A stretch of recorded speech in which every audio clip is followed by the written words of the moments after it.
is here. Now, broadcasting from the underground command post, deep in the bowels of a hidden bunker, somewhere under the brick and steel of a nondescript building, we've once again made contact with our leader, Mark Levin.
America, Mark Levin here. Our number, 877-381-3811, 877-381-3811. There's a lot going on today, but I want to put things in context for you. Joe Biden, the famous church, going off in a insane speech against Trump supporters, the threats against democracy. Liz Cheney saying we will lose our democracy, your right to vote if Donald Trump's elected. The Hitler narrative, which Obama is pushing Biden to use aggressively, and of course Obama is the Marxist behind the scenes, but Biden doesn't need a lot of pushing to do that. He's loathsome to begin with. So I've looked into this from a historical perspective, and I want you to know this isn't new. In fact, it was first tried out in 1964 against Arizona Senator Barry Goldwater. There's a great piece about this from 2016 in the City Journal by Harry Stein. There's other great pieces about this in other publications. There's actually a very good piece that was in Politico some years ago by Michael Lind, fairly liberal, but not a crackpot. At one point, as I recall, had been a conservative, but nonetheless, about the use of the word Hitler. And the attack on blue-collar America, inferring that they're brown shirts. Why don't they just listen? Why don't they get with the program? And the efforts by Republican establishment types, those from Republican families like Sununu or Bush or Romney and others, like Christie, how they try to sabotage the leading candidate or candidates for the nomination. This is not new either. The Democrat Party and the media have a long history of labeling people they disagree with as Hitler. I told you, Barry Goldwater. They labeled Richard Nixon, Ronald Reagan, George W. Bush, Senators Cruz and Rubio. All were Hitler, among others. Hitler. I've written to you and in my book American Marxism about the Frankfurt Group of Marxist intellectuals in Germany who sought to overthrow the government there and replace it with a Marxist regime But they lost out to the fascists and Hitler in the Third Reich. Many of them fled to other parts of Europe, and many of them fled to the United States, including Herbert Marcuse, who we've talked about, only to try and overthrow our own country with the New Left and so forth. As Lynn points out, it was in the 1950s that the Frankfurt School, the Marxist intellectuals who emigrated to America, who tried to use the Nazi characterization to attack those who weren't down for the revolution, and to insinuate that working class blue collar Americans, because they wouldn't overthrow their government, that the proletariat, as they called them, would actually defend their own country among the greatest of the patriots of the people. That they were effectively the brown shirts for fascism. You hear Joe Biden talking about MAGA supporters, MAGA supporters. That's his version of attacking blue-collar America. That's his version of attacking suburban America. That's his version of attacking any Trump supporters. Brown shirts is what he wants to say. But brown shirts is what the Frankfurt School Marxists in America did say. And Biden's picked up on it. Despite his support of unions, because they support him, Biden has contempt for blue-collar working-class Americans. Nixon won them. Reagan won them. Trump won them. And that's the truth. Goldwater was painted as a threat, as an extremist. And yet all he was a traditional conservative. They took his words and his phrases out of context, the way they do with Trump. Anything to link him to totalitarianism or Hitler. They sought to dehumanize Goldwater. Exactly what they seek to do with Trump. They're running the 1964 playbook. That's exactly what's taking place. And as the City Journal points out from its piece 7.5, nearly 8 years ago, among those who poured fuel on the fire were those in the Republican establishment, were those who were part of the Republican ruling class, were those who were quote-unquote centrists and moderates in the Republican Party. Sununu types, Romney types, Christie types, with their media support. In fact, it's pointed out that they were incredibly vicious towards Goldwater, planted a lot of the information against Goldwater, did opposition research like never before against Goldwater, and gave their information to a Democrat Party supporting compliant media. Same thing happens today. The main force behind that was Nelson Rockefeller, joined by the governor of Pennsylvania, Scranton, joined by the governor of Michigan, Romney's father, just as Romney, the son, does the same thing to conservatives across the board, and Donald Trump. They sought to destroy Goldwater from within. It was relentless. That's why you see Chris Christie on Fox and elsewhere. Chris Sununu on Fox and elsewhere. That's why you see the editorial pages of the Wall Street Journal, the Peggy Noonans and others, supporting the Chris Christies, the Nikki Haleys. The Goldwater wasn't an extremist.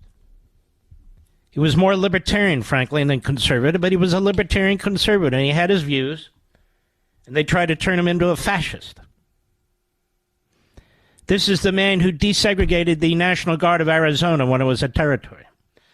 This is a man who, when he took over the business, Goldwater's in Arizona, he desegregated the department store. This is a man who helped found the Urban League in Arizona and helped fund it when it was going bankrupt and supported the NAACP when it was under attack in Arizona. But none of it mattered. The media playbook is the same playbook today. The dry run was 1964.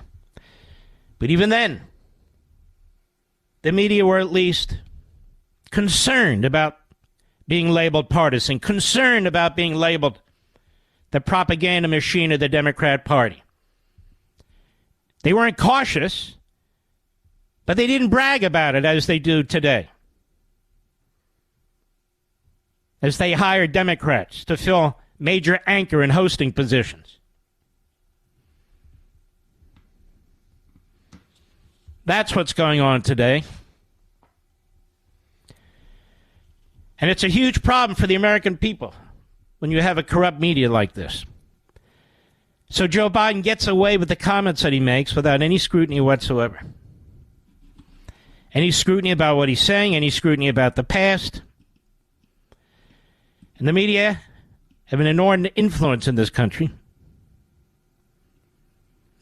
Interesting, Goldwater's response to all this was to kind of poke them in the nose, the way Trump does. Yes. As the City Journal points out, rather than seeking to explain the nuances of Goldwater's position, the press engaged in calumny by association, continually badgering Goldwater, for instance, to disavow the KKK. Goldwater's long and honorable record on civil rights was ignored. An early member of the NAACP, integrated his family store in the 1930s, well before it was the norm in Phoenix or in most of the North. After the war, he did the same for the Air National Guard in Arizona, which he founded. And on his arrival in the Senate, he desegregated the cafeteria. He had voted for every prior civil rights measure. Had anyone wished to report it, the contrast with Johnson in this regard could not have been more dramatic. As a Texas senator, LBJ never supported a piece of civil rights legislation, repeatedly voting against banning the poll tax and against making lynching a federal crime. And as recently as 4 years earlier, running simultaneously for vice president and re-election to the Senate, LBJ had opposed civil rights in the Texas contest while supporting them nationally. There you have it. But Goldwater was a polite man, a man of great class. And he told his campaign, we are not going to attack Johnson personally the way they're attacking me. We are going to run a campaign of ideas. And of course, he doesn't know it, but instinctively Trump knows that you can't lie down for this kind of treatment. You have to fight back if you have any shot at winning. Johnson's record and character invited close inspection, but he didn't get it. For all the attention given to Goldwater's purported recklessness, the man actually wielding power, recklessly as it would turn out, got no such scrutiny. And under his leadership, the nation was so quickly be racked by turmoil that 4 years later it would be his party's convention playing out against a backdrop of warfare in the streets. Sound familiar? Indeed, coverage of Johnson in the fall of 1964 was so uniformly positive. The LBG in media accounts was almost indistinguishable from the man presented by his meticulously stage-managed campaign. A benign father figure, spreading even more great society largesse across the land, even as he faced down his hard-hearted opponent, the would-be destroyer of the world. President urges political vision, ran a typical New York Times headline over a story that began, President Johnson dedicated himself today to the politics of excellence, restraint, and vision. Interesting. And yet, they're doing it today, there's no question. And they're doing it with the help of these Republicans.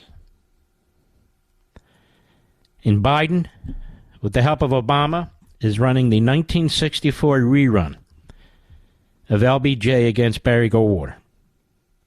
With some exceptions, of course. No comparison is perfect, but it's perfect enough.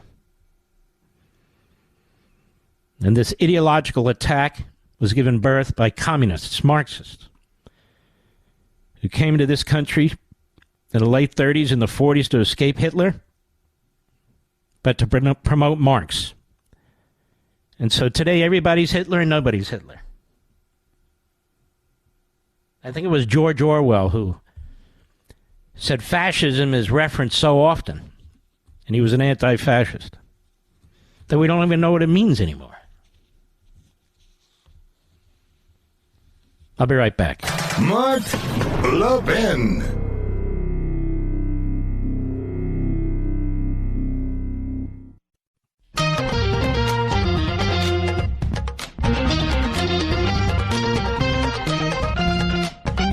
Leading civil rights lawyer shows 20 ways Trump is copying Hitler.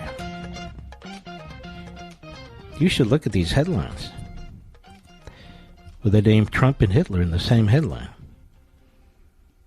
And it goes on and on and on. Republicans' leaders confronted on Donald Trump parroting Hitler a few weeks back. Pretty amazing. An American Führer? Really? What about that?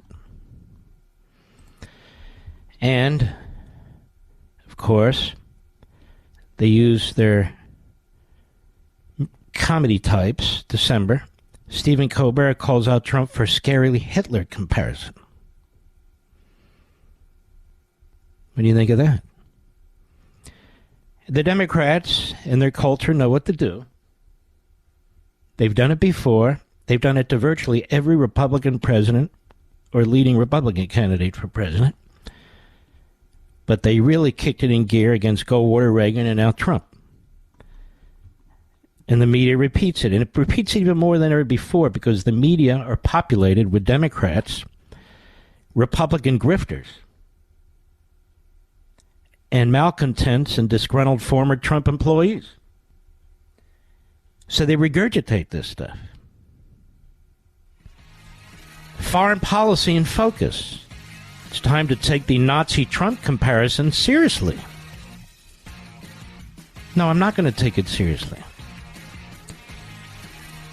I'll be right back.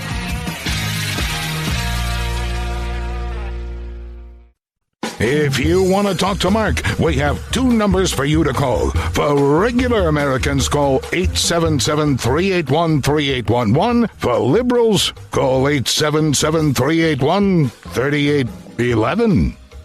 So Biden hopes to use January 6th as his ticket to getting reelected, if you can imagine that. He's not running on his economic record because he can't. He's destroyed more lives. People have lost more homes. People have faced more bankruptcies as a result of him. The price of basic goods have gone through the roof. Whatever our government's telling us is of no consequence. I don't trust anything they tell us, particularly now. Joe Biden has undermined the First, Second, Fourth, Fifth, Sixth, Ninth, and 10th Amendments. He's undermined the independence of the Supreme Court. He's destroyed our national sovereignty. And he's destroying our culture, assimilation, and our founding principles. He defies Supreme Court rulings in order to spend money and provide subsidies, a.k.a. welfare, to relatively wealthy former students attending colleges. This is a man who is desperate, who will do and say anything. And he's the one burning down our constitutional republic. He's the one trying to imprison his campaign opponent, as if this is Stalin. And so he goes to the Emmanuel AME Church in Charleston because his buddy Jim Clyburn has a lot of pull down there. And he's campaigning against a fiction. A fiction. He doesn't talk about the violence in 2020 which led to the deaths of many. Mayhem, anarchy, destroyed businesses, destroyed cities, people leaving, the depopulation of our cities, especially our inner cities. He doesn't talk about the fact that he is the new Orville Faubus and George Wallace, standing in the doorhouse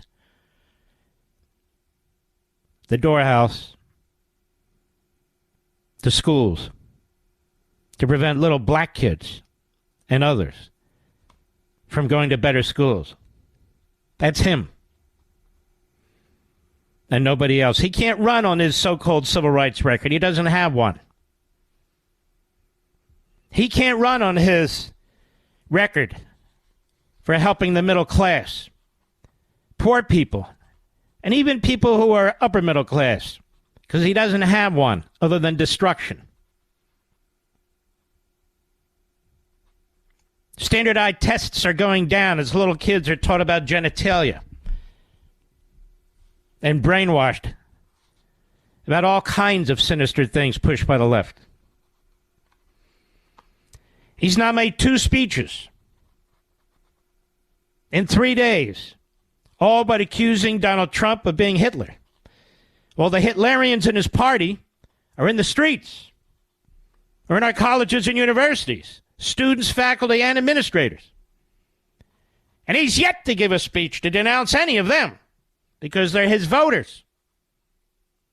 The Marxists are his voters. The Islamists are his voters. The anti-Semites are his voters. That's his base. Ask Tlaib.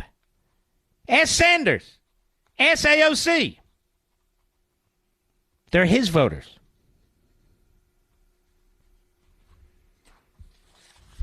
Now, I'm not going to play this all because I know this will be too painful. But it is amazing that a man of the segregationist movement, a man in the 1970s who did more than most, but did more than any northern senator to obstruct the integration of our public schools, speaks at Emmanuel AME Church with the support of Jim Clyburn, who puts party before everything, warning about people like himself. Donald Trump doesn't have the past that Joe Biden chose for himself. Donald Trump, like Barry Goldwater, desegregated any business he was ever involved in. Desegregated even Mar-a-Lago. He was never racist. He was never a bigot. Some might have called him a liberal for most of his life. Hitler. Joe Biden's president. He has the power to confront the Islamists, the Marxists, the Jew haters, and others, and he won't. They're his voters. When Donald Trump was in power, he issued an executive order that has served as the basis for every lawsuit that every Jewish student is bringing to defend themselves in public universities. Without it, they would not have had a strong legal basis to do it. Joe Biden's Department of Justice and Department of Education have barely lifted a finger. Barely lifted a finger to address this. Why? Because he's a fraud. Rather than run on his record, he wants to create a fiction through character assassination, the same way they did with Barry Goldwater, the same way they tried and failed with Ronald Reagan. This has been going on a long time now, but it's reached a crescendo. Because they've now fused this with federal law enforcement, state law enforcement, local DAs, in self-righteous justification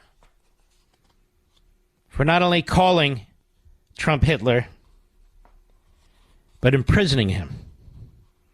The way another Democrat, Woodrow Wilson, imprisoned his Socialist Party opponent, Eugene Debs.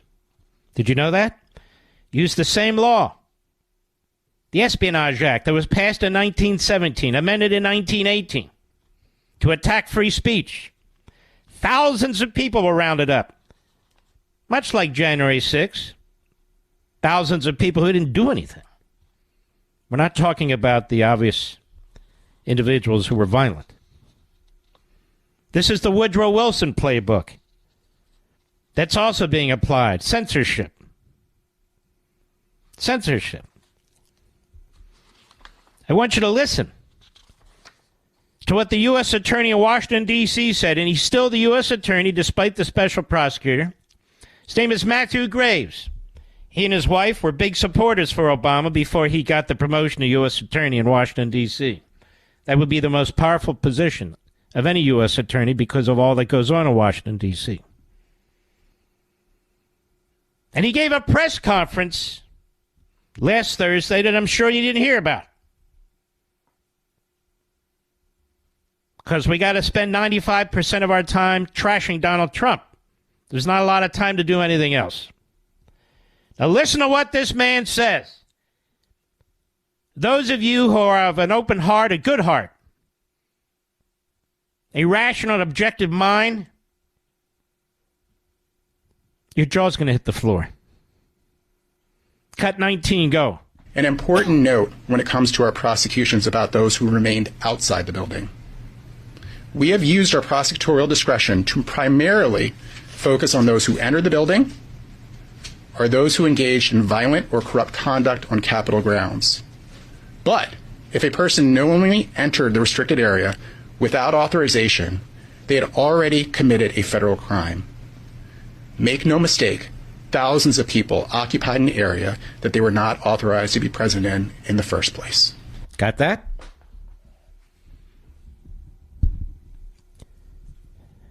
If you showed up that day and you went on the grounds of the Capitol, you weren't a threat to anybody. You didn't make any threats against anybody. You were peaceful, nonviolent. You committed a federal crime and they're coming to get you.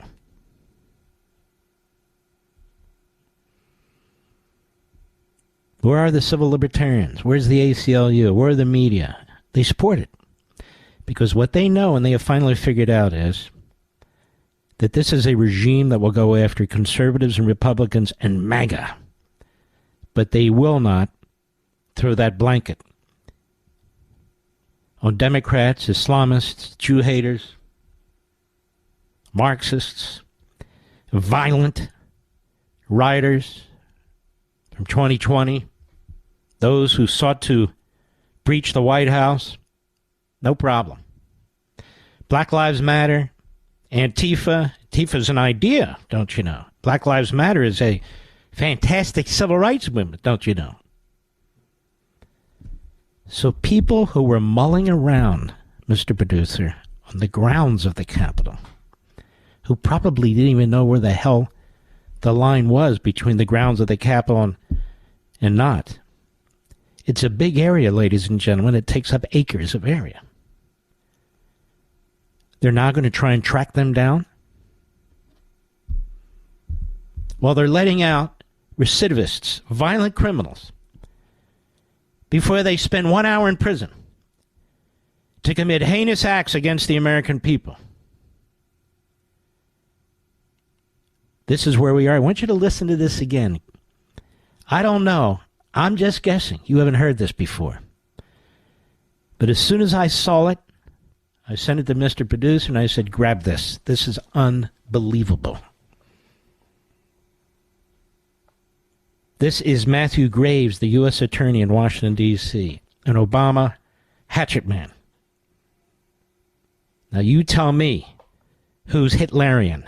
You tell me who's threatening quote-unquote democracy. You tell me who has no respect for the rule of law. As Joe Biden burps out, yells, screams like a maniac in a padded room about MAGA and Trump and the end of democracy. Cut 19, go. An important note when it comes to our prosecutions about those who remained outside the building.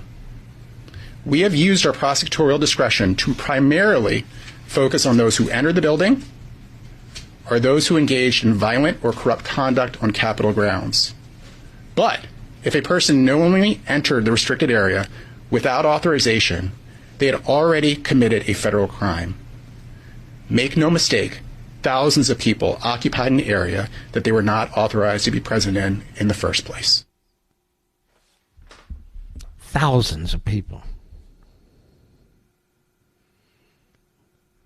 People are being mugged, raped, and murdered in D.C. at record numbers. Carjackings in record numbers. The federal prosecutor who's supposed to handle that case, and every case like it, is Matthew Graves, the U.S. Attorney. There is no district attorney in the District of Columbia. It's not a state, it's not a city. Well, it's a city, but it can't use that kind of authority because of the federal mandate. And look what his focus is. And they're going to ramp it up before the election. And I want to reiterate something I told you last week. These speeches Joe Biden's giving have another audience, and he knows it. The media know it, and his people know it. It's the Democrat prosecutors. It's the Democrat judges. It's the tainting of the jury pool in these cities. Do not allow Hitler to run for election. But if he runs for election, do not, under any circumstances, allow him to win. Joe Biden, Barack Obama, they're sycophants, they're surrogates, in and out of the media, in and out of academia. I have the greatest fear that they are turning 2024 into a disaster for this republic. Tell me, if Donald Trump wins, will the Democrats accept him as president? And with all that the media and the Democrats are doing, if Joe Biden wins, will Republicans accept him as president?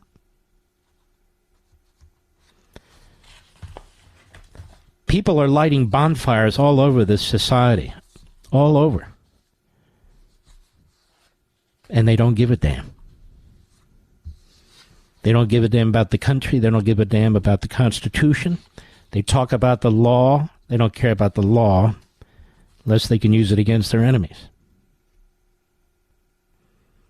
I'm not going to play any more to Joe Biden.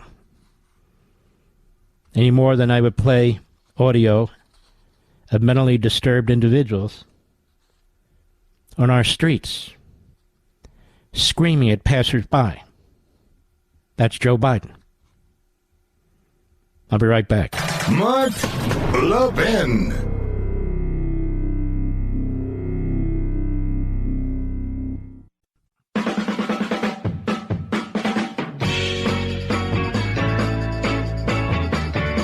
I need to correct an error. Joe Biden did speak about the riots of 2020, the mayhem, the anarchy, the attacks on the White House, the attacks on a federal courthouse in Portland, the brutalizing of innocent citizens, the burning of cities, the attacks on cops. And here's what he said today at Emmanuel AME Church in Charleston today. Cut 7, go. After the historic movement for justice in the summer of 2020, I signed the most significant police reform executive order in history. All right, so there you go. 2020 was a historic movement for justice.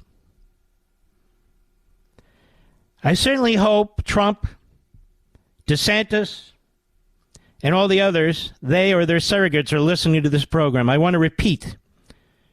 Today, at Mother Emanuel AME Church in Charleston, South Carolina.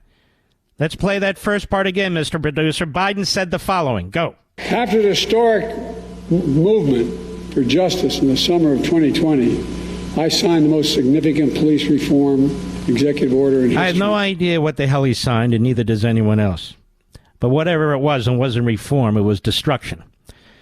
The historic movement for justice in the summer of 2020, when our cities burned, when the White House came under attack, when the federal courthouse in Portland was under attack day in and day out.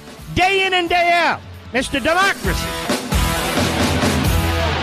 This segment of the podcast is exclusively sponsored by Pure Talk. Pure Talk offers great coverage and can save your family money on your wireless bill every single month. Go to puretalk.com to find the plan that's right for you. Thank you again for listening, and thank you so much for this sponsorship, Pure Talk.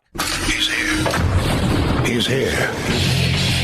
Now, broadcasting from the underground command post, deep in the bowels of a hidden bunker, somewhere under the brick and steel of a nondescript building, we've once again made contact with our leader, Mark Levin. Hello, America. Mark Levin here. Breaking news, literally, right this moment. I don't do these fake breaking news things. And this is from the Atlantic Journal-Constitution, so it must be true. Filing alleges improper relationship between Fulton DA, Fani Willis, and top Trump prosecutor. It looks like Fani's in the news.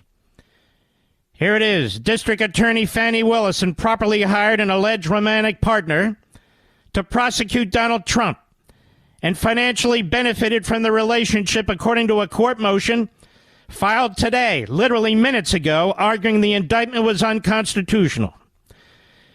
The paper says the bombshell public filing alleged that Special Prosecutor Nathan Wade, a private attorney, paid for lavish vacations he took with Willis using the Fulton County funds his law firm received.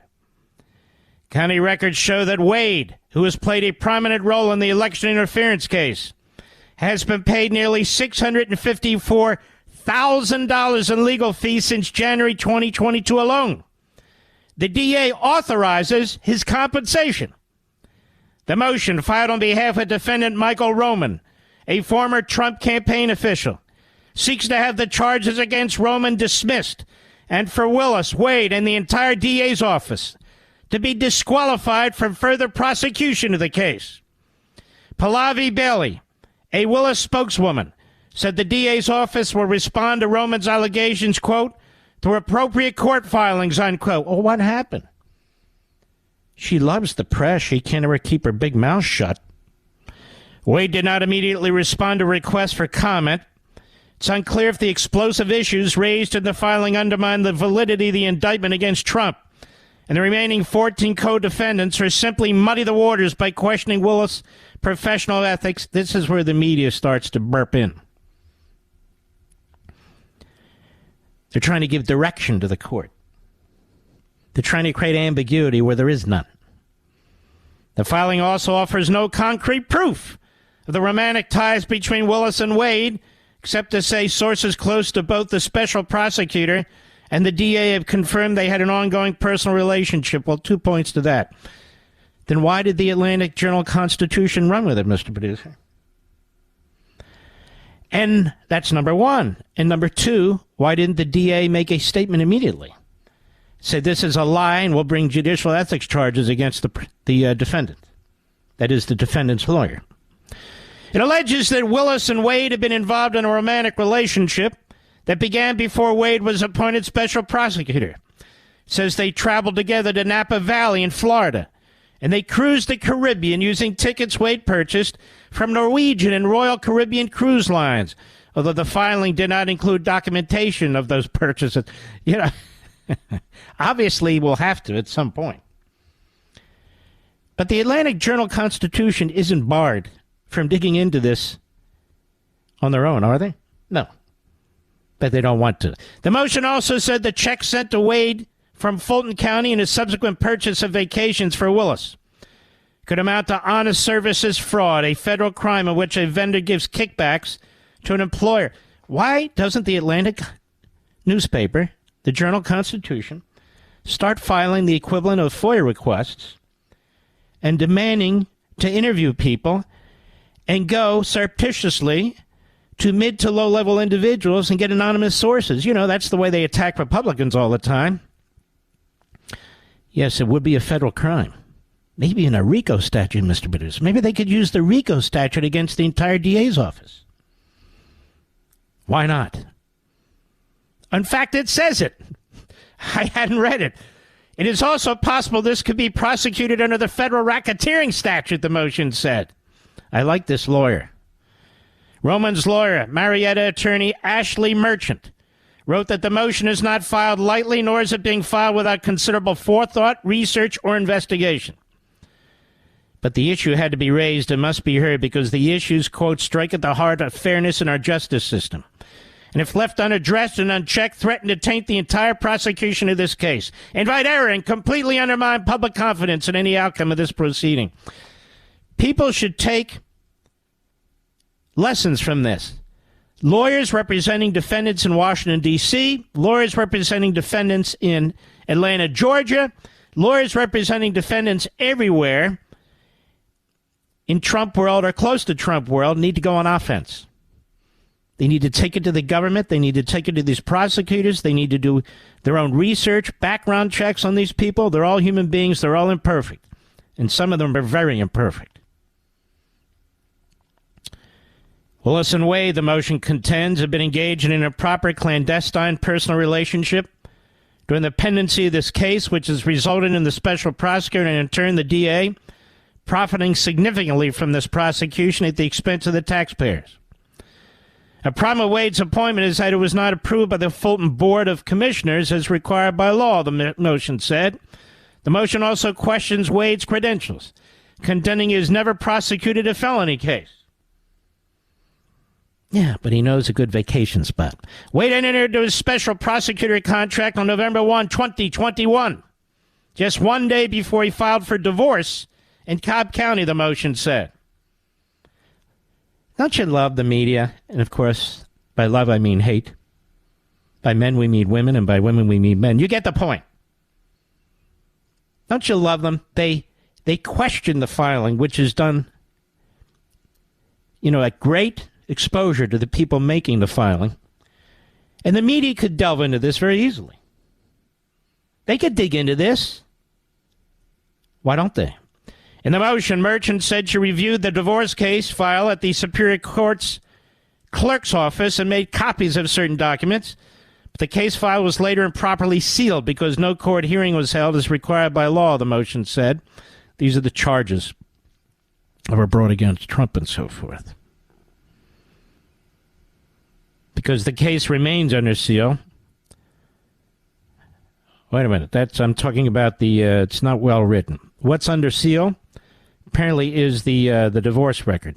Because the case remains under seal, Merchant said she's not sharing the information she obtained from the divorce file until the seal is lifted.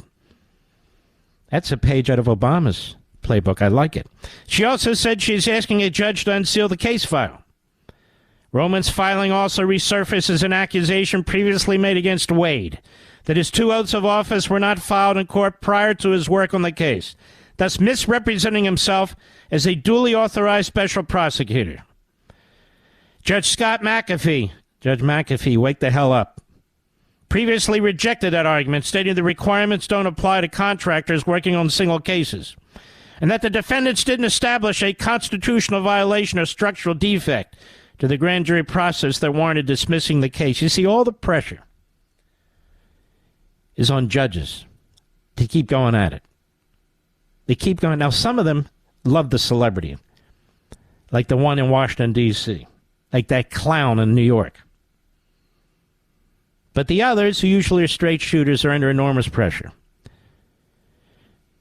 Merchant acknowledged McAfee's ruling, but said that in the larger context of the various issues surrounding his appointment, Willis' lack of authority to appoint him, and the conflict of interest issues addressed below, the fact that Wade did not file his oath before beginning work takes on new and more significant meaning, and indeed constitutes a structural defect in the indictment. I would agree with that.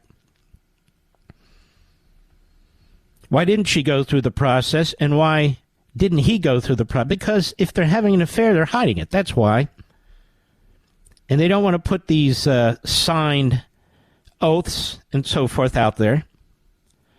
Roman worked as a director of Election Day operations for the Trump campaign in 2020. Oh, we got to take that guy down. Oh, yes.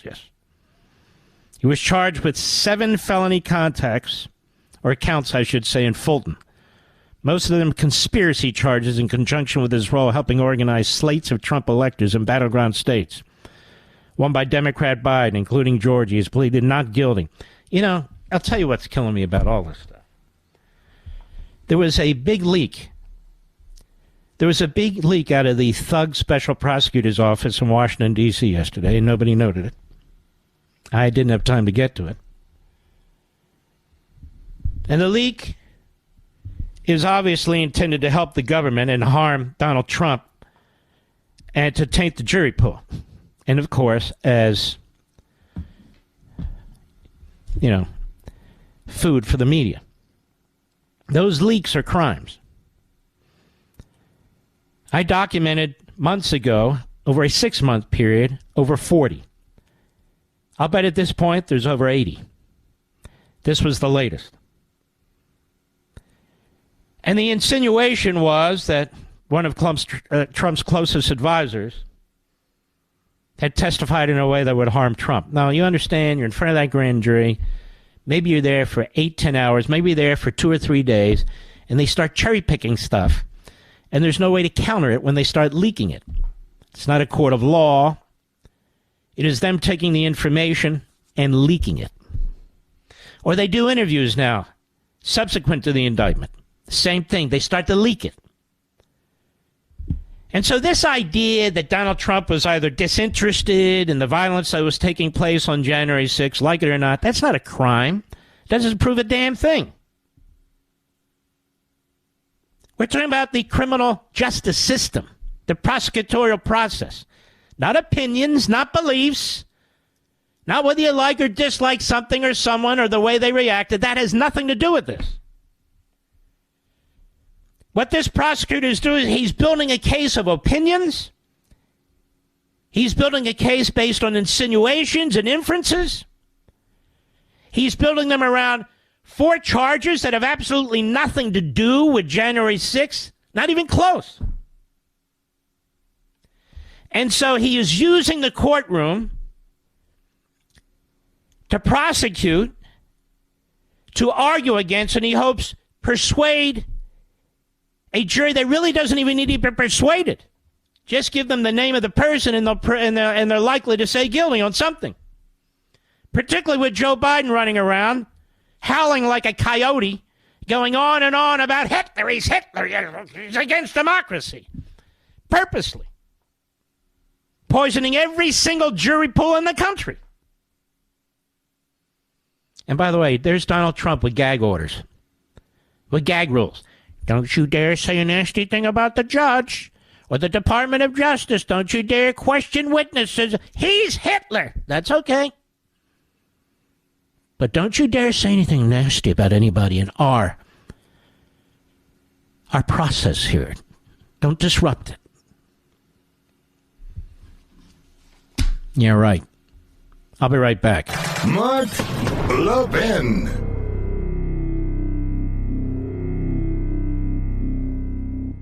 The holidays have come and gone, and once again, you were too generous. Don't worry, though. Pure Talk has your back. So instead of paying Verizon, AT&T, or T-Mobile $60, $70, $80 a line, Pure Talk has unlimited plans starting at just $20 a month. Get phenomenal coverage on America's most dependable 5G network, just $20 a month. Friends, this is how the average family saves almost $1,000 a year. It's time to switch to a wireless company that shares your values. A company that isn't afraid to invest in shows like this. A company that is veteran-owned and serves veterans. So do what I did. Switch to Pure Talk. Don't wait anymore. Go to puretalk.com/Levin, Levin, and you'll save an additional 50% off your first month. Pure Talk's U.S. customer service team is waiting to serve you. That's puretalk.com/Levin, Levin, to be connected right now. Don't wait any longer. Again, puretalk.com/Levin to start off the year saving on wireless with a company you can be proud of. Pure Talk. This is exactly how tyranny works, how totalitarianism takes hold, as I've written about in American Marxism, as well as the Democrat Party hates America. So you project onto those who are trying to defeat you and defend the country your own agenda. So Trump's the enemy of the state. His people are the stormtroopers, the brown shirts. He's a threat to democracy. We must do anything and everything.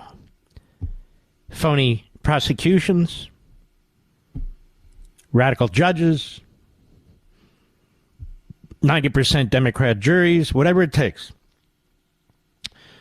We have to turn him into Hitler, as we've turned other Republicans into Hitler, but this time it's different. He's really Hitler.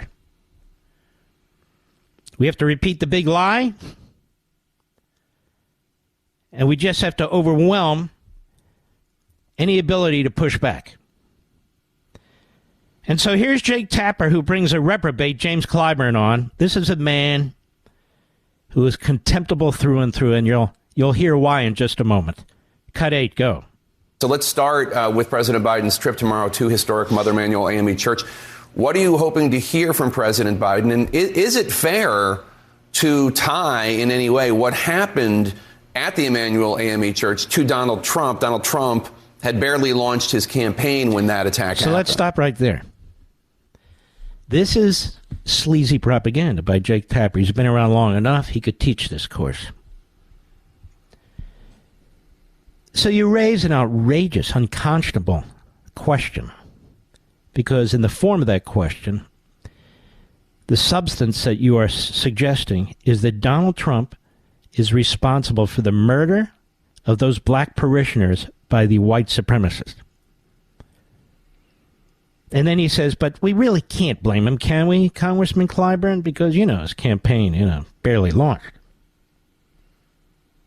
And so Clyburn takes the bait because Clyburn wants to take the bait. This is how they use the Holocaust victims. This is how they use these folks who were slaughtered as they sat there in the church. I can only imagine. This is how they use the Hamas attack on the Jews to advance their agenda. Always advance the agenda. These are cold-blooded people. So the Jews are dehumanized. The Holocaust survivors are dehumanized by him, Scarborough, and others who just keep throwing around Hitler. Full Hitler. And they're dehumanized by, of all people, James Clyburn, because too many of these Democrats put their party before everything else. Go ahead.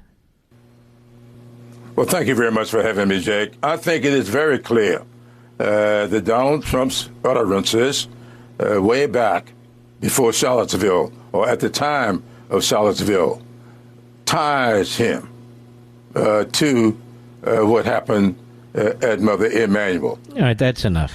I'm not even going on with any more of it. This man is contemptible.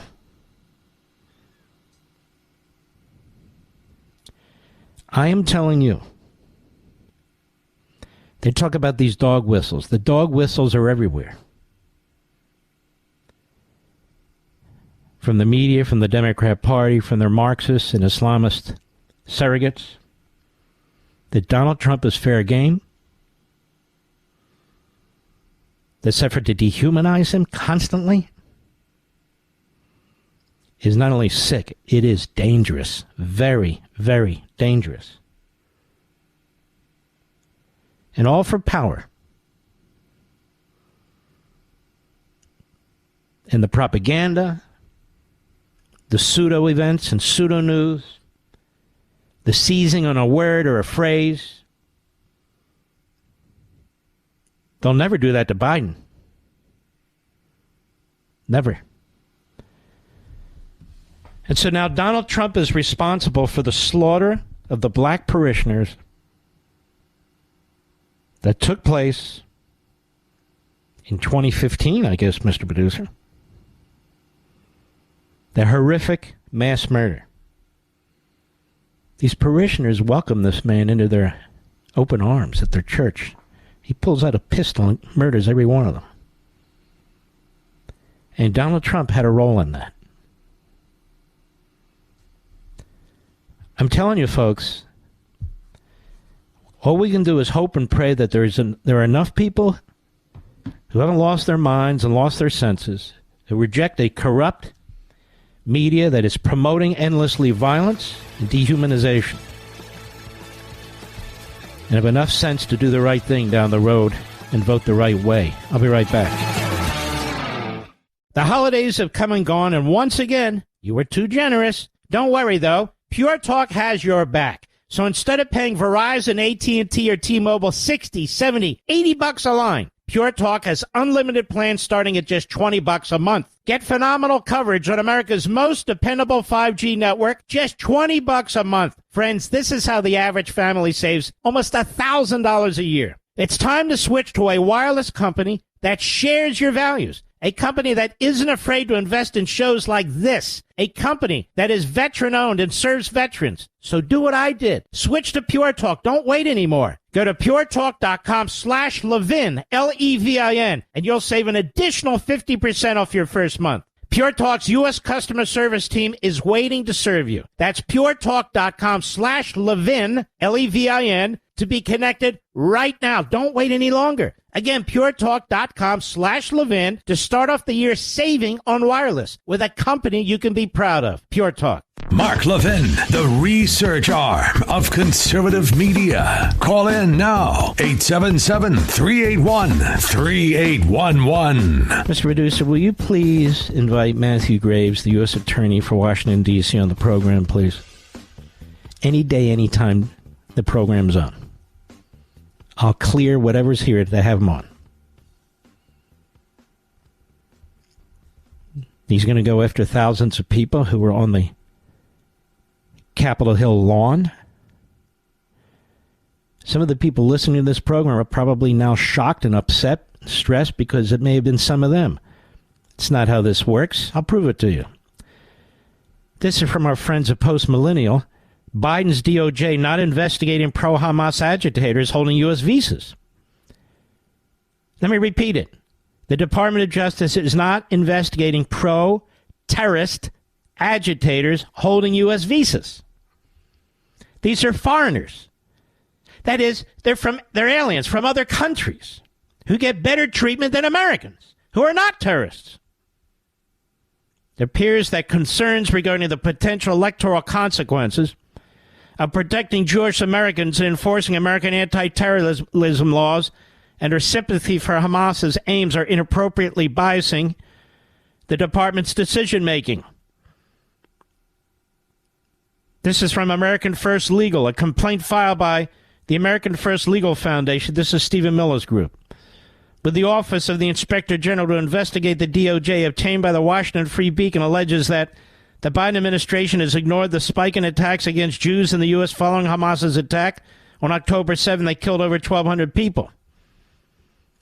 According to America First Legal, Biden's administration is slow-walking the prosecution of Hamas sympathizers, a.k.a. terrorists, including U.S. visa holders and other foreign nationals living in the U.S.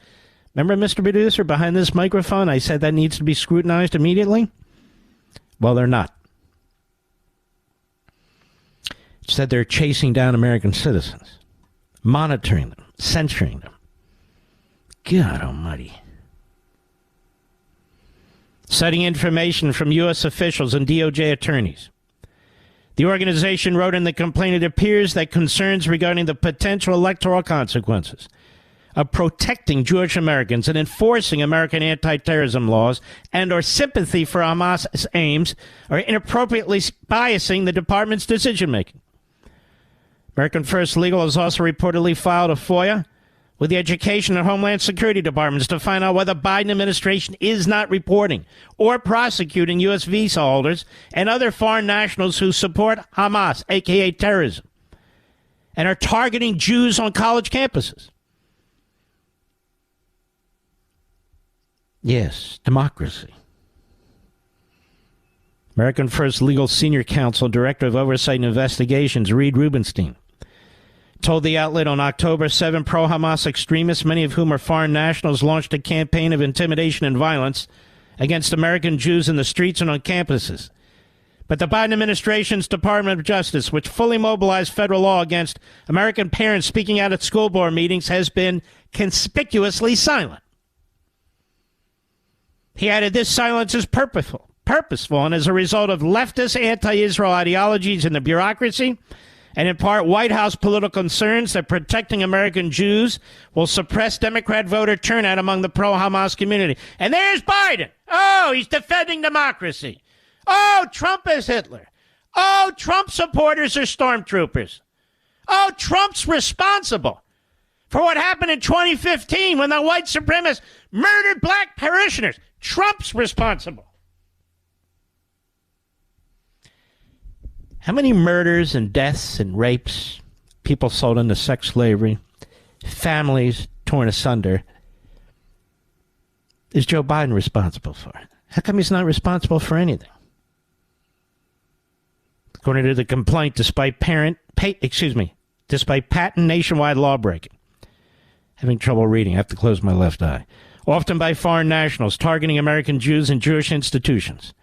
The department has taken no such action. It is very difficult to understand. The department's political echelon has made domestic terrorism a central talking point and a singular domestic intelligence, investigative, and enforcement priority.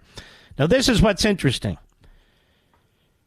This gentleman was one of the top lawyers at the Department of Education. And he knows these people can be charged, and he knows these people can be prosecuted, and he knows that the administration is standing down.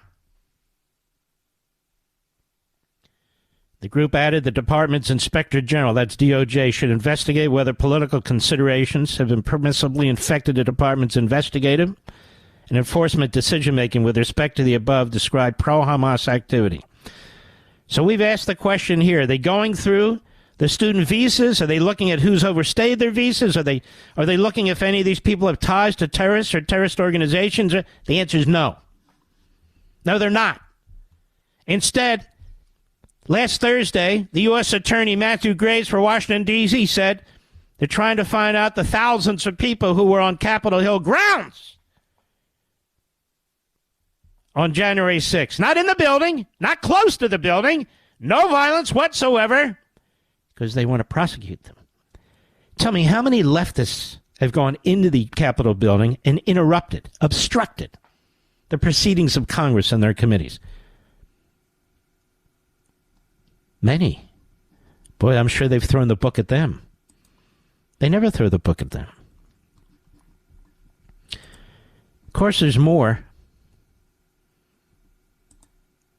Biden administration clearing remaining federal charges against Portland rioters. Most get probation, community service. This is from April 2021 in the Daily Wire. You may recall the federal courthouse in Portland.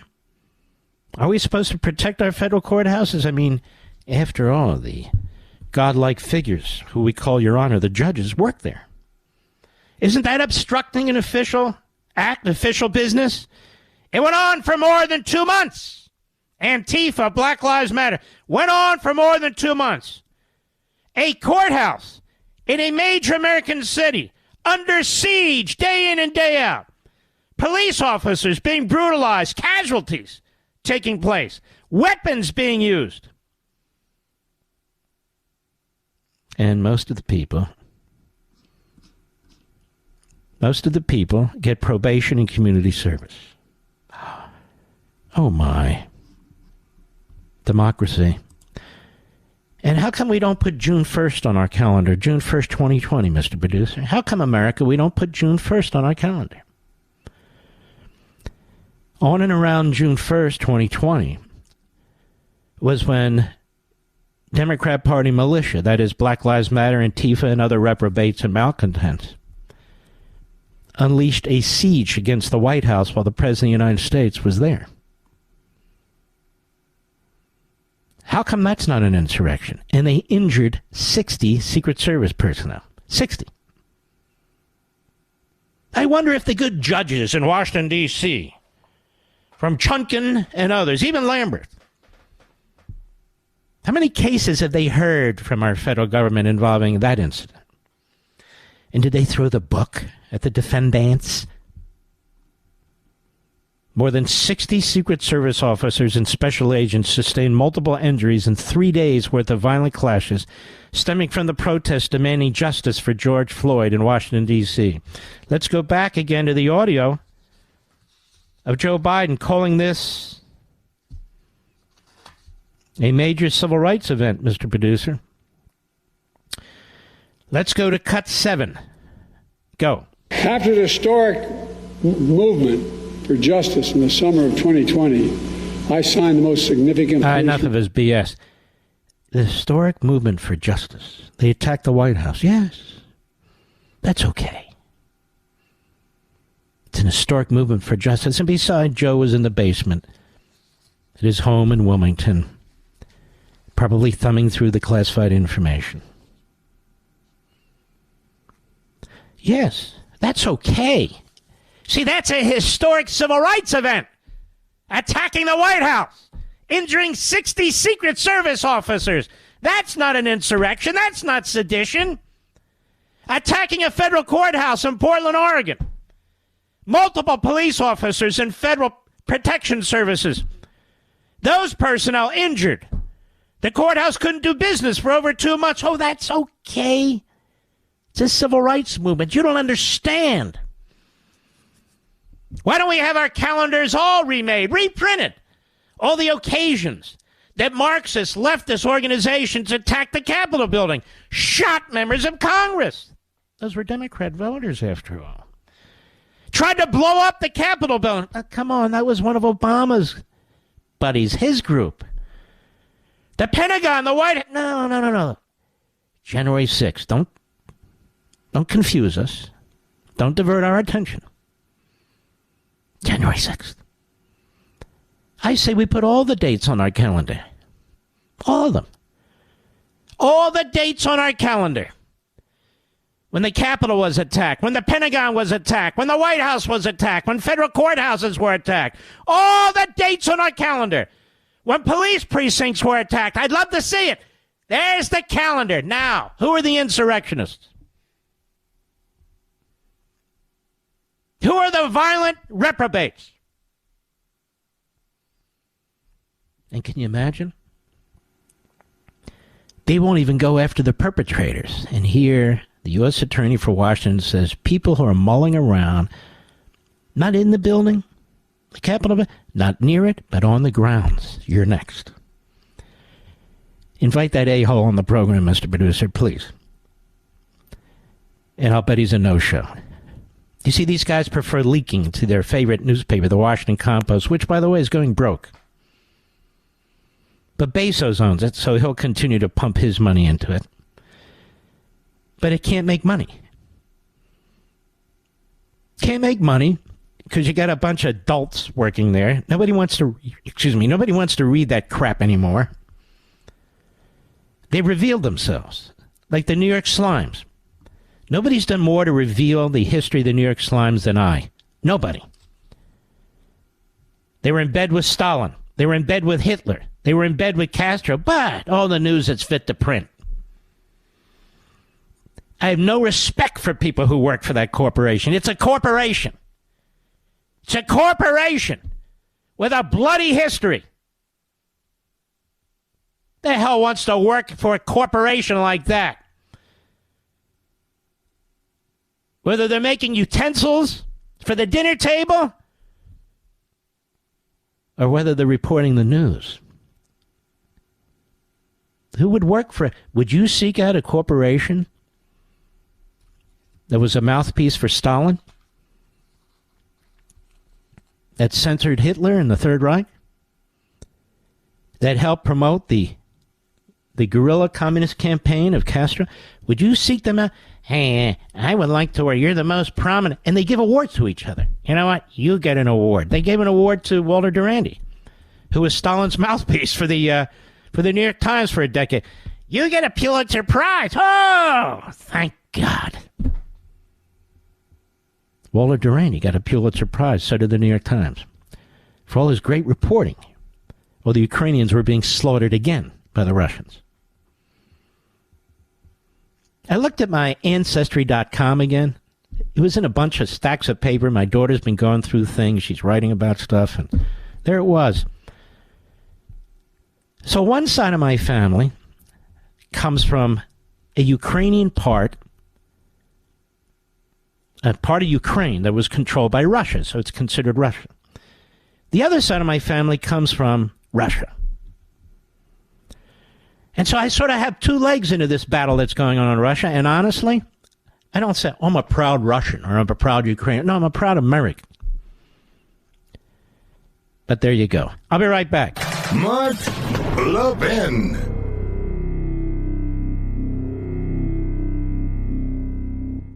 The holidays have come and gone, and once again, you were too generous. Don't worry, though. Pure Talk has your back. So instead of paying Verizon, AT&T, or T-Mobile 60, 70, 80 bucks a line, Pure Talk has unlimited plans starting at just 20 bucks a month. Get phenomenal coverage on America's most dependable 5G network, just 20 bucks a month. Friends, this is how the average family saves almost $1,000 a year. It's time to switch to a wireless company that shares your values. A company that isn't afraid to invest in shows like this. A company that is veteran-owned and serves veterans. So do what I did. Switch to Pure Talk. Don't wait anymore. Go to puretalk.com/Levin, Levin, and you'll save an additional 50% off your first month. Pure Talk's U.S. customer service team is waiting to serve you. That's puretalk.com/Levin, Levin, to be connected right now. Don't wait any longer. Again, puretalk.com/Levin to start off the year saving on wireless with a company you can be proud of. Pure Talk.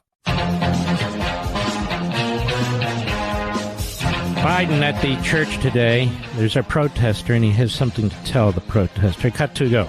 Without light, there's no path from this darkness. If you really care about the lives lost here, then you should honor the lives lost and call for a ceasefire in Palestine. Ceasefire now! Ceasefire now! Ceasefire now! That's all right. That's all right. That's all right. That's all right.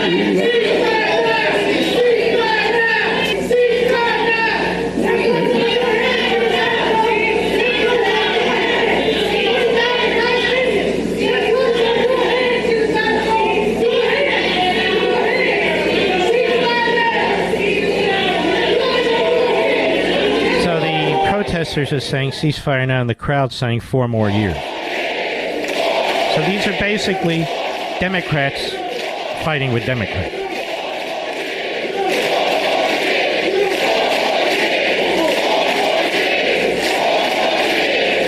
Thank you. And of course, the parishioners are not at all political. Go ahead. Look, folks,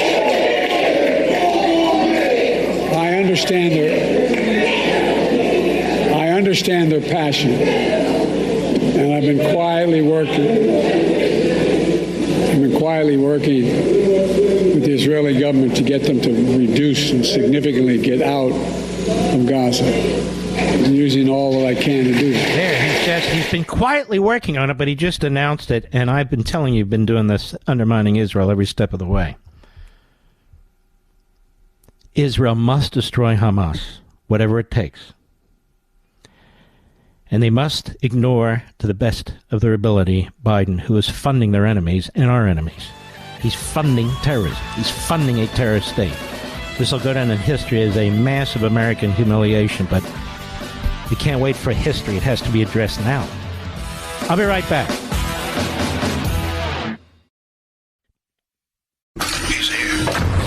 He's here. Now, broadcasting from the underground command post, deep in the bowels of a hidden bunker, somewhere under the brick and steel of a nondescript building, we've once again made contact with our leader, Mark Levin. Hello, America. Mark Levin here. Our number, 877-381-3811. 877-381-3811. And have you seen the ubiquity with which Liz Cheney is appearing on a hated Sunday show, even the daytime shows, one after another? She's in great demand, you see, ladies and gentlemen. Why is she in great demand? Well, because she's a backstabbing, self-promoting grifter. That's why, and that's what Washington is filled with. She had us fooled for a long time, did Dizzy Lizzie. But she was born into part of the establishment, into great wealth. She believed that her house seat was preordained. She wanted to get into the Senate, sought our support, but that was too quick. And I guess she decided not to run for president because the question will be, for which country? Liz Cheney believes that what she's doing will create a forever legacy for her as one of the few people who would stand up against Donald Trump and a Republican Party that's gone AWOL. And so she's trying to build that legacy. She wears her defeat in Wyoming as a badge of honor. Criticism she rejects. She used the committee to cherry pick information, to counsel witnesses, and then the committee destroyed evidence. It conducted the kind of investigation that Vladimir Putin would conduct. And it's not transparent. You and I don't know what the hell took place there, other than the fact that they destroyed a whole bunch of stuff, cherry-picked witnesses, conducted depositions in secret. It's a real Star Chamber operation. Dizzy Lizzy. And so, of course, she comes on CBS, Deface the Nation. This is why they have no ratings. They've all gone niche left. CNN, their audience left. MSNBC, their audience left. CBS, NBC, ABC, their audience left. They've all played to the left. You can only break that up into so many pieces. Same with their Sunday shows. Meet the Depressed, Deface the Nation. I don't even know what ABC calls itself, and I don't much care. But here's Dizzy Lizzy on Deface the Nation with Margaret Brennan. Who is she? Nobody knows. Nobody cares. Cut 12. Go. The Supreme Court is going to take on that Colorado case where the state was going to remove him from the ballot, citing insurrection and the 14th Amendment. The special counsel, Jack Smith, charged Donald Trump with a number of things. Insurrection was not one of them. So given that it doesn't meet that Justice Department standard, do you think the Supreme Court will ultimately disqualify Let's Trump? stop for a second. Why do we care what she has to say? I'm doing it to expose Lizzie further. But there's two arguments. The fact that Smith didn't charge Trump is not definitive. That is, let's say he did charge Trump. I would still argue the 14th Amendment has no application. Just because you're charged with something doesn't make it so. Furthermore, the application wasn't to a president or in this instance under the 14th Amendment. So I could make all the arguments. You've heard many of them on TV because I've done the research and I've explained it, both online, both in a very important essay I wrote in September and, of course, on Fox at the time.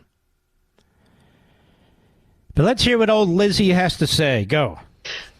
We'll see what happens in the courts. If you look at the Select Committee's work, we made a criminal referral with respect to the part of the 14th Amendment that talks about providing aid and comfort to an insurrection. I certainly believe that Donald Trump's behavior rose to that level. I believe that he ought to be disqualified from holding office in the future.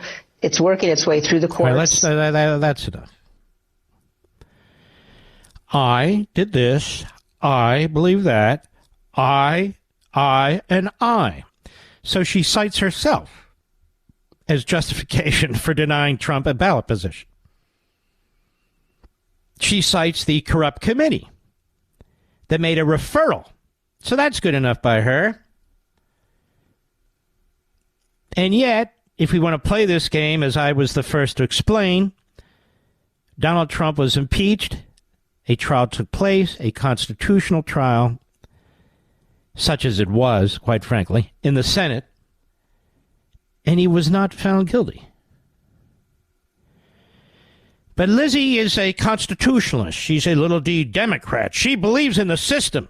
And her committee, her little Politburo, she decided Trump gave aid and comfort to an insurrection. So case closed. He's disqualified, says Dizzy Lizzy. That's why it's crucial that the Supreme Court end this. Otherwise, you have Donna Quixotes like this. Self-serving, self-aggrandizing buffoons. She's not done. Dizzy Lizzy doesn't have, borders to her ego. Her ego is, well, it's beyond the ego of a normal human being. And I'll prove it to you. Cut 13, go. Have other Republican candidates for president, like Ron DeSantis, who have said they are open to reviewing the cases against these defendants and considering pardons for them. Look, the president has pardon power and pardon authority. I think that it's a very important piece that people ought to consider when they're thinking about for whom they're going to vote.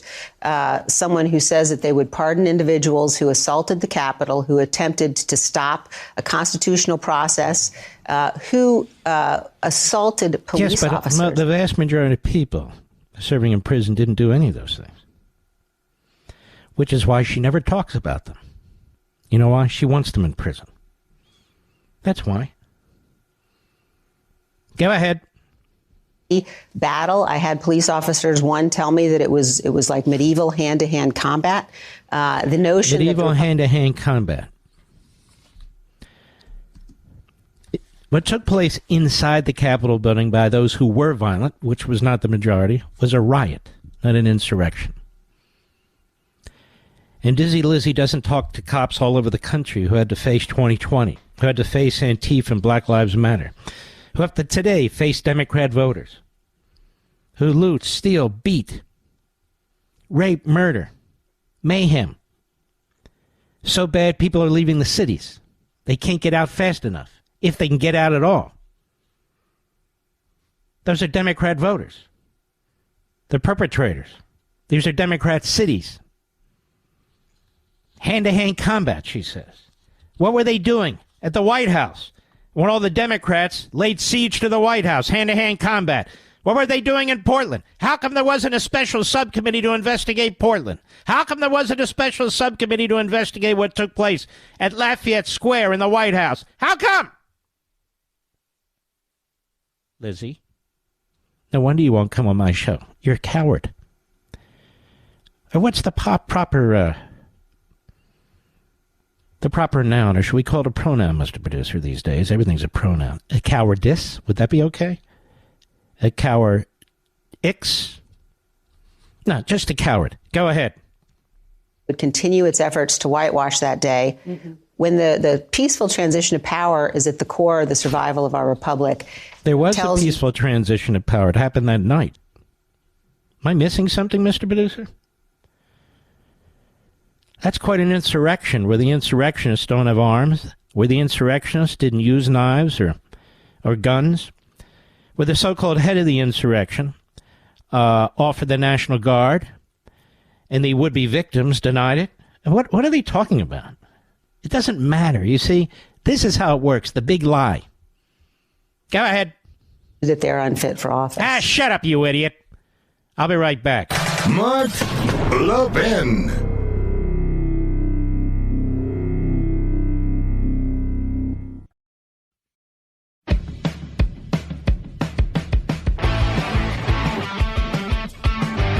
It's always a pleasure to have our buddy on here, Dave McCormick, who is running for the Republican nomination for the Senate in the great state of Pennsylvania, my home state, running against basically a do-nothing, know-nothing placeholder who ran on his father's name, Casey, which is a famous name in Pennsylvania.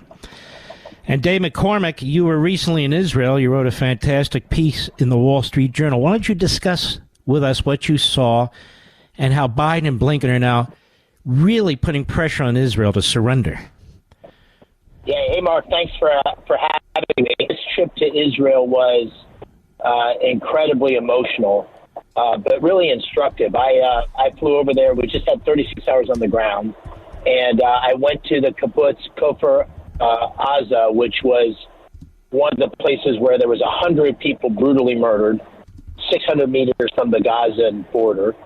It just you words can't describe it. The bullet holes, the blood, the absolute barbarism. I met with hostage families and talked about their kids who are stuck in some Gazan dungeon and they don't know if they're ever going to come home. I met with a young woman who was wounded, left for dead under a pile of dead bodies by the terrorists, and then ultimately discovered. And then finally, I watched a 47-minute film that's taken from the body cams of the terrorists that were killed that shows acts of barbarism, Mark, burning of families, killing of parents in front of their children, raping and dragging women through the streets, beheadings, killing babies. I mean, it's unthinkable. That is all on the video, right? On the video. Are those that's got to be seared in your mind. I don't know how you get it out of your head. You can't unsee it, and you can't watch this thing and not feel an absolute solidarity to the people of Israel. You can't watch this thing anything other than the eradication of Hamas. You can't watch this thing and not want to support Israel in that pursuit. And the final thing I'll say, Mark, is this isn't just about Israel and Hamas. This is about a fight between good and evil. This is about a fight against Islamic jihadism and the proxy wars that the Iranians are prosecuting in the Red Sea and Syria and Iraq with Hezbollah. They're coming at the West, and so it's in our interest to support Israel. They're the point of the spear, but this is bigger than just Israel. This is about a fight against a terrorist ideology that threatens us all. And yet, Israel's under pressure from this administration and the Democrat Party and their malcontents in the street to surrender, to basically give up victory. And this administration has been funding Iran, it's been funding the PLO, it's been funding Hamas through UNRWA. It is buddies with Qatar, which has protected the leadership of Hamas, which has also spread money around like a mob organization. This administration has actually expanded the war in the Middle East by not standing up to the Houthis and especially the Iranians who are attacking American military personnel. You were in the military and served in combat and so forth. What do you make of all this? Well, first, the original sin. The original sin is Iran. This is President Obama, with the support of Bob Casey, put in place the Iran deal that essentially gave Iran limitless resources, over $100 billion, which it has used to fund these proxy wars, to fund Islamic jihadism throughout the Middle East and the world. Joe Biden's continued that policy. Bob Casey has been a rubber stamp every step along the way. And so that's where the problem started. And now, when Israel is in a time of need, we see a growing chorus on the Democratic Party side, Bernie Sanders and others, calling for a ceasefire. And just to ask yourself, Mark, could you live in some ongoing state with the people that just butchered your family living 600 meters across the border? There's no way you can move forward without eradicating Hamas. And I'll say one final word. I watch these same images. I mean, of Gazan people, innocent children and women that are being affected and killed by the war. And I'll say two things on that. First, I went to an actual Israeli unit, a secret unit that I can't discuss in detail. I actually watched them targeting. I watched the protocols. There's an enormous amount of effort undertaken by the Israeli military to make sure they're only killing terrorists and not killing innocents. Second thing I'd say is, in this case, when innocents are killed, it's the fault of Hamas. Hamas has integrated themselves with the civilian population. They've blocked humanitarian assistance to the population, and they've blocked the innocents from escaping. And so, to the extent that civilians are being hurt, innocents are being hurt, which is the main reason opposition is growing, that's the fault of Hamas. And yet there's no accountability. There's moral equivalence on the part of the Democrats in saying that, Israel somehow at fault for defending itself against a genocidal terrorist group. It is amazing what you see going on in our streets, is it not? And has Joe Biden given a national address talking about the rise in anti-Semitism? Is the Department of Justice and Department of Education done enough to confront this? What do you think? Absolutely not. But, just referring back to some of the things you've written, I think what's happened here is that the bankruptcy of this progressive ideology, the bankruptcy of an ideology based on this notion of the oppressed versus the oppressors, is coming into the light for all of us to see. When you see those college presidents sitting there themselves into a pretzel to try to defend behavior that's clearly anti-Semitic, clearly inciting violence. When you see this behavior of trying to defend the indefensible, that is because this ideology is bankrupt. And I think that we're seeing that now more clearly than we've ever seen it before.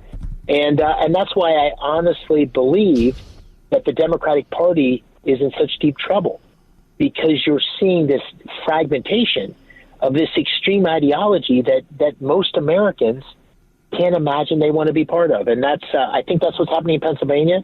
That's why I keep calling out my opponent to call balls and strikes on President Liz McGill, to call balls and strikes on taking down the statue of William Penn, to call balls and strikes on the anti-Semitism of Summer Lee. This is a moment where the Democratic Party and all of us are being tested, and many, including Bob Casey, are failing that moral test. I'd like to hold you over. I have a couple more questions on this. Like William Penn, the founder of Pennsylvania, they want to take his statue down. And Fetterman has been saying more in criticizing Hamas and this administration than Bob Casey. I haven't even heard Bob Casey. And maybe he's speaking out, but he's certainly not speaking out in a way in which he wants to be heard. So I want to circle back on this, Dave. We'll be right back. Mark Levin, the thunder on the right. Call in now, 877-381-3811. We're with Senate candidate, great state of Pennsylvania, Dave McCormick. First of all, Dave, there was a movement, apparently it's been stopped, to try and remove a monument to William Penn. I don't think people outside of Pennsylvania realize Pennsylvania is not a radical left-wing state. It is a state with multiple types of constituencies, but in its heart, it's a pro-American patriotic state, correct? No doubt about it. And this is a perfect example of the crazy ideology of the left, but also the weakness of Bob Casey. So there was a plan put forward by the National Park Service to take down the statue of William Penn. In the park, but William Penn, of course, the founder of Pennsylvania, the park where William Penn's home was, it's called Welcome Park, based on the ship that William Penn landed in when he landed in Philadelphia. And so this is the kind of crazy thing. William Penn was a Quaker and was a classic liberal, and the idea of getting rid of him because they wanted to make it more inclusive was crazy. I think Josh Shapiro called the White House and saved President Biden from himself. But once again, Bob Casey said nothing on this. And this is the kind of weak leadership that he's had in the face of crazy left-wing progressive ideology and anti-Semitism. And that's why I'm running against him. He's been rubber stamped for Joe Biden 98% of the time. He's voted for Joe Biden. And in a state that, as you know, Mark, is your home state, it's arguably the most consequential state in the country. Fifth largest economy, where the country was born, and a battleground state for the presidency. Bob Casey in that consequential state has been an incredibly inconsequential senator. You know, he's running his father's name long enough. And I don't know what the hell he's done in the Senate. Whatever he's done, you're right, he just votes with it. He's got to be the laziest senator, certainly among them, don't you think? I mean, what does he do, actually? I think he keeps his head down. And, this is a time where 80% of Pennsylvanians and 80% of Americans think the country's headed in the wrong direction. And so what I say on the campaign trail, listen, if you want the status quo, if you think the country's headed in the wrong direction, if you like where Joe Biden's taking things, you shouldn't vote for me. Vote for Bob Casey. But if you want a Pennsylvania success story, somebody's going to shake things up, somebody who's going to fight for the people of Pennsylvania, somebody who doesn't owe anything to anybody other than the people of Pennsylvania, that's the contrast. And Mark, we're in trouble as a country. You know this better than anybody. You've written about it. You speak about it. We need leadership who's going to fight to get America back on track. And Bob Casey is the exact opposite of that. Now, you know why I like Dave McCormick. You can hear him, ladies and gentlemen. He's fantastic. He's really got the ability to win that seat. And if people want to help you, where do they go, Dave? DaveMcCormickPA.com. And listen, this race is critical for Pennsylvania. It's critical for the country. This race will help flip the Senate and make sure that we have strong conservatives taking our country in the right direction. And this seat and this race will also, I think, have a lot to do with helping our Republican nominee win the presidency. So I appreciate all the support of your listeners, and it's DaveMcCormickPA.com.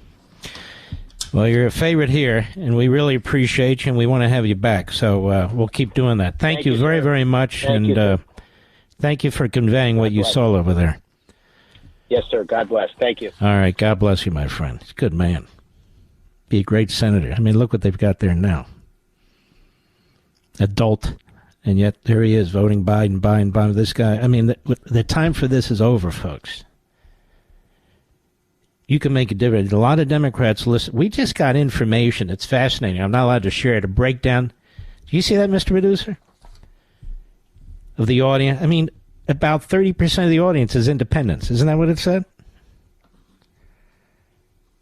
I mean, think about that. You know what that means? There's a lot of conservative or centrist Democrats, old-time Democrats, old-time liberals who are listening to this program. And they're listening for a reason. Not because they want to grind their teeth. Because they're looking for answers. And that's what we try to do here. Give answers. And some of this isn't complicated. The problem is the challenges are daunting. And that's the problem. Jamie Raskin, again, another... You know what? I don't want to deal with him right now. You know who I want to talk about? Elise Stefanik. She's something else, isn't she? From upstate New York. You know, it's interesting. When she first came to Congress, she was sort of a right-of-center congresswoman. But then as the year went on, and the second year, the third year, she saw what's going on to the country. She saw what's going on in Congress. She saw what reprobates are on the other side of the aisle. And she has really become a significant leader. A significant leader. And she's on with this Kristen Welker on Meet the Depressed, where they have all these reprobates now as, you know, I really miss Lawrence Spivak and others who held that post. Certainly not, what's that clown's name that just left there? What's his name? I don't remember his name. Oh, Chuck Todd, yes. Anybody miss Chuck Todd? Raise your hand. No, of course not. Well, listen to this one, because the left is all worked up. They're doing everything they can to stop Trump from being elected, the propaganda, the horrendous lies, the charges, the effort to convict him and put him in prison. But don't you dare say that this election, should the Democrats win, is illegitimate. How dare you? How dare you? Trying to keep people off ballots? Rewriting the election laws as I speak. How dare you? Don't ever criticize the Democrat. And that's what they talk about when they say, don't be an election denier. What they're trying to say is, get in line and kiss the ass of the Democrats. That's it. Anything they do, whether it's Biden violating the Hatch Act with hundreds of thousands, if not 2 million bureaucrats. No, that's okay. Whether it's Zuckerturd, $400 and some million, buying these election offers, hey, come on, close your eyes, move along. We're not stupid. We know what the hell's going on. Anyway, Kristen Welker, of the famous Welker, and Welker family. Meet the Depressed, which has been destroyed. With Elise Stefanik. Cut 15, go. Would you vote to certify, and will you vote to certify the results of the 2024 election, no matter what they show? Notice they haven't asked Liz Cheney that question. They haven't asked a single Democrat that question. And you have more Democrats on these shows than Republicans. And the question, of course, to them would be, how can you certify an election if you view Trump as Hitler? How come they don't? She doesn't get them on the record. Well, we know why. She's one of them. Go ahead. Not to certify the state of Pennsylvania because, as we saw in Pennsylvania and other states across the country, that there was unconstitutional acts circumventing the state legislature and unilaterally changing elections. 100%. She's correct. She's the real constitutionalist. She is. Not the reprobate Dizzy Lizzy. She is the real constitutionalist. The Constitution says the legislature. So what did they do? The Democrats in Pennsylvania, the Board of Elections, the governor, the state Supreme Court, everybody and anybody was changing the election laws right up to the last minute. And there was a incredibly important constitutional case. There were actually two of them that were sent to the court, and the court denied them. And the court, in my view, in part, is responsible for a lot of this. Because Hollywood John Roberts doesn't want, I don't want to get involved. Well, you are involved, whether you like it or not. And the fact that you don't want to get involved drags you in even more. Perfectly good answer. Go ahead. 2024. We will see if this is a legal and valid election. What we're seeing so far is that Democrats are so desperate, they're trying to remove President Trump from the ballot. That is a suppression of the American people, and the Supreme Court is taking that case up in February. That should be a 9-0 to allow President Trump to appear on the ballot, because that's the American people's decision to make this November. And the matter is, of course, halted pending that appeal, as you say. But just to be very clear, I don't hear you committed to certifying the election results. Will you? Wow, you can really hear. You're unbelievable. So this is her way of disagreeing and objecting to the answer. What did you say? Just to be clear. What did you say? Just to be clear. Now, keep in mind, Jamie Raskin, a Marxist, a chip off his old man's block, he actually voted not to certify Trump in 2016 as he runs around talking about election deniers. And he was on MSNBC yesterday. Anyway, go ahead, Mr. Producer. Certify the results. If they're President Trump wins, does that mean if former President Trump wins? No, it means if they are constitutional. What we saw in 2020 was... Listen how snarky this Welker is. That means if Trump wins, then you'll certify. It's not what she said, genius. If you want to be the host and the guest, why don't you just put two chairs there, ask yourself the question, and then move your butt into the other chair and go back. And that could be entertaining, actually. But don't put words in somebody's mouth. What do you think, you're Jake Tapper? Go ahead. Circumventing of the Constitution, not going through state legislatures when it comes to changing election law. And we're seeing this in my home state of New York, Kristen. We are seeing Democrats try to steal the election and illegally gerrymander congressional districts that we fairly won and are fair line. So I see this at a very local level, as well as the unconstitutional overreach we saw at the national level in 2020. So, Welker, are you going to have a show on that? On what the courts are doing in New York? You going to have a show on what the courts are doing in Wisconsin? You going to do that? How come? How come you're not going to do that? Because you're a hack. That's why. And that's not what hacks do. I'll be right back. Mark Levin.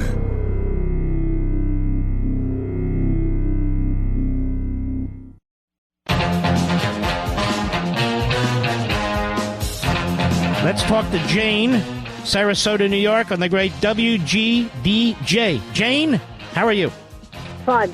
How are you? I would like to confirm the truth you have been telling. I attended a rally with Biden and Obama. And just to prove that Biden is Obama's puppet, the flag came out at this rally. The national anthem started to play. Everyone had their hands over their hearts, except for Obama and Biden. As they came down out into the crowd, I stepped in front of them, and I said, may I ask you a question? And, of course, Biden was eager to speak with a woman. And he didn't sniff your hair, did he? I was thinking that. I thought, you child-nibbling hair sniffer, I might throw up before I can get out of your sight. So I said, tell me, why were you two the only ones who did not honor the flag? And Obama put his hand out to Biden like, here, you've got this. Biden looked at me. He said, why would we? And that. Why would we? Exactly. And those were his exact Because words. there's no other place on the face of the earth or in human history where such an imbecile, such a lunatic, such a nobody and know-nothing could rise to the level of president. That's what concerns me. Thank you for your call, my friend. We salute our armed forces, police officers, firefighters, emergency personnel. We salute our truckers and freedom fighters all over the world. We salute our brothers and sisters in Israel and Ukraine. And we are the place where patriots around the country, if not the world, meet right here on this program. I want to thank you. God bless each and every one of you. See you tomorrow.